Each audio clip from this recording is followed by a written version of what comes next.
Both houses of the Thai parliament will today hold a joint assembly to debate motions calling for constitutional amendments.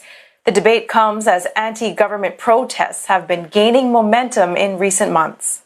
The changes to the charter written under the previous military government are a key demand of protesters. As CNA Thailand correspondent Saksisa Sambat has more. Thailand's parliament will hold another marathon session this week to talk about how and what gets to be amended in the 2017 constitution. 6 motions have been filed, 1 by the government coalition and a whopping 5 by the opposition.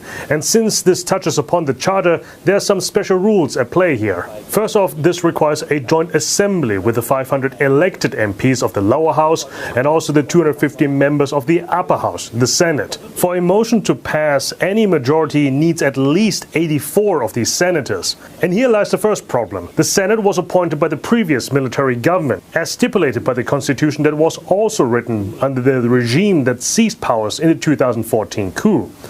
Critics say that this constitution has not only made it possible for the military government of Prime Minister Prayut Chan-o-cha to easily stay in power despite last year's election, but also to further entrench the military's influence in politics. And that's what the motions of the oppositions are targeting. They not only want to curb the powers of the Senate, they also want to reverse all the orders and the laws of the previous military junta and also a new election system. But the senators are very unlikely to vote against their own interests here. This debate takes place as student-led protests for the past 2 months have repeatedly called for vast and sweeping changes to the Thai power structure, including the monarchy, but also for a rewrite of the constitution. They have also announced to protest again at parliament this Thursday. However, it is going to take some time until we see any changes anytime soon.